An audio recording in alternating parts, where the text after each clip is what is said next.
Hello tout le monde, je vous avais promis un tutoriel qui changeait de mes tons neutres de d'habitude et pour cause c'est un maquillage que j'ai fait complètement au hasard un jour comme ça, je vloguais d'ailleurs et donc j'avais très envie de vous le recréer en vidéo parce que je trouve qu'il se prête parfaitement à la saison et il est assez facile à réaliser et il est surtout très sympa aussi bien en journée qu'en soirée.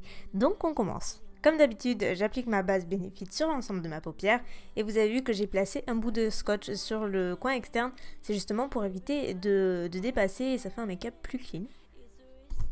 J'utilise la Chocolate Bar de Too Faced pour la majeure partie de ce maquillage et donc je commence par utiliser ce marron clair qui tire un petit peu vers le beige, moi ça me fait penser à une couleur cacahuète. Bref, je le place donc dans le creux de mon œil, ça va me permettre de faire office de base et de mieux estomper les fards que je vais appliquer par la suite et d'avoir une meilleure transition et tout et tout. Ensuite je prends donc ce fard plus foncé, je crois que c'est un de mes fards préférés même s'il est très simple de la palette parce que pour marquer le creux de paupière justement il est absolument génial. Il est très intense, très pigmenté mais en même temps il est très facile à estomper comme vous le voyez donc je reste toujours sur les bords et le fait d'associer ces deux couleurs c'est vrai que ça fait une plus jolie transition. Maintenant place au fard principal, j'utilise celui-ci de Makeup Geek qui fait partie de ces nouveautés, en fait c'est un fard duochrome. Comme vous le voyez on dirait qu'il y a plusieurs couleurs alors que ce n'est qu'un seul fard. Il y a des reflets kaki et des reflets un petit peu marron, top, il est incroyable, il est magnifique. À la base je n'avais pas utilisé ce fard, j'avais utilisé le fard olive de la palette mais je l'ai trouvé un peu trop triste et juste pas assez vivant pour moi. Et donc par dessus j'ai rajouté ce fard vert qui est bien intense en toute petite touche parce que je voulais pas quelque chose de trop tape à l'œil. Je voulais que ça reste portable en journée et je vais utiliser celui-ci de chez NYX qui est super beau. Donc je reprends le deuxième fard que j'ai utilisé en début de vidéo et que je place cette fois-ci tout le long du coin externe pour vraiment marquer le creux et marquer un espèce de V. Donc c'est là que le scotch aide pas mal puisque ça va vraiment bien avoir une marque super clean sur le côté et je n'oublie pas d'estomper bien entendu. Et juste pour assombrir un tout petit peu le coin externe, j'ai décidé de rajouter du noir, donc n'importe quel noir mat fera l'affaire. Pour le coin interne, j'aime bien quand même illuminer, donc j'utilise le beige tout à fait mat de la palette qui est très sympa et que je viens estomper avec mon doigt par la suite, juste pour avoir ce coin un petit peu plus lumineux et un peu moins dark. Et toujours avec un fard noir cette fois-ci et un pinceau biseauté, je vais tracer mon trait de liner. Donc oui, avec un fard. Les fards noirs sont généralement très pigmentés. Donc moi j'ai décidé de ne pas utiliser de liner liquide ou en gel parce que j'avais pas envie de gâcher justement le truc. J'avais pas envie que ça fasse trop foncé et juste trop pour la journée, mais vous pouvez le faire tout à fait. De plus, si c'est plutôt un make-up de soirée que vous souhaitez porter, alors là, le liner liquide fera l'affaire, mais c'est vrai que pour en journée, je trouvais que c'était plus approprié. Une fois que j'ai retiré mon scotch, je réapplique donc cette même couleur utilisée précédemment tout le long de mon ras des cils pour avoir cet effet fumé un petit peu smoky, mais toujours pas hyper chargé pour que ce soit approprié. Donc j'utilise ce crayon essence noire donc sous ma paupière supérieure pour éviter d'avoir, en fait pour masquer tous les petits bouts de peau apparents, etc. Et ensuite j'utilise ce crayon Underground de chez Urban Decay que j'adore. Moi j'aime pas utiliser des crayons trop foncés dans ma muqueuse parce que je trouve que ça me va pas, mais ce genre de couleur j'aime beaucoup. Ensuite je passe au mascara et en ce moment j'aime vraiment beaucoup celui-ci d'essence.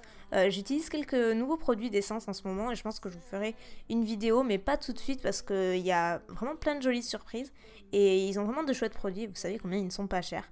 Donc je vous en reparlerai mais pas tout de suite. Pour le reste du visage j'utilise la palette Shade and Light de Kat Von D. Donc là c'est juste pour faire mon contour, je n'hésite pas à insister parce que sinon je suis plutôt blanche en ce moment, l'été c'est terminé. Donc je fais mon contour et j'en profite pour bien remettre au niveau des tempes, du front, etc. pour ajouter de la couleur et que ce soit un peu moins fade. Pour le blush, j'ai préféré rester sur une couleur neutre, donc là c'est le Spellbound de Makeup Geek qui paraît être très rose mais il n'est pas autant que ça, d'ailleurs vous voyez qu'il faut y revenir à plusieurs reprises parce qu'il est quand même très neutre et c'est ce qu'il faut pour ce genre de make-up, en tout cas c'est mon avis. Bien sûr impossible de me passer d'highlighter, n'est-ce pas, et pour cela j'utilise le Champagne Pop de Becca que j'adore, je le trouve canon, il renvoie tellement bien la lumière, il est super beau, je l'adore, je peux que l'utiliser.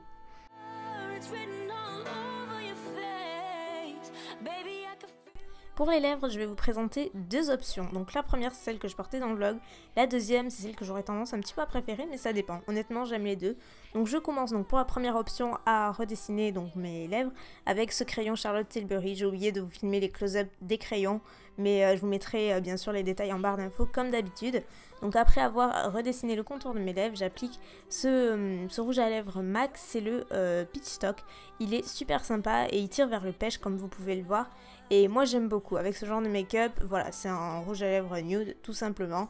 Pas vraiment de surprise de ce côté-là, c'est pour celles qui veulent voir ce que ça donne avec un rouge à lèvres tout à fait nude. Vous pouvez rajouter un gloss si vous le souhaitez, mais au moins ça vous permet de voir deux options différentes. Pour la seconde option, je commence une nouvelle fois par faire le contour de mes lèvres avec le mauve boisé de Yves Rocher qui n'est pas exactement la même teinte, mais au moins ça me permet d'avoir un indicateur en fait pour mieux tracer mon rouge à lèvres entre guillemets que je vais appliquer par la suite parce que c'est un rouge à lèvres liquide de chez Make Up For Ever. Il est super beau, je vous en ai parlé dans les favoris et c'est une couleur mauve qui est très belle, qui se fiche totalement mat par la suite et qui est très opaque et qui surtout tient très longtemps. Il faut vraiment un biphasé pour le retirer et je ne sais pas vous, mais moi j'adore le rendu final et c'est une couleur que j'aime beaucoup, un produit qui est génial.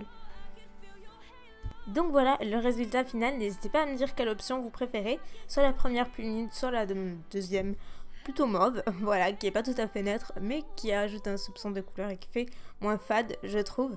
J'espère que ce tuto vous aura plu. Pour le prochain, croyez-moi, il va y avoir encore plus de couleurs. J'espère que ça va vous plaire. En plus, je vais utiliser les Farnix, donc que j'ai utilisé le vert là, et j'ai d'autres couleurs. Elles sont tellement belles, j'avais trop envie de vous les montrer en tutoriel, donc ce sera pour la prochaine fois. Je vous fais plein de bisous. Ciao.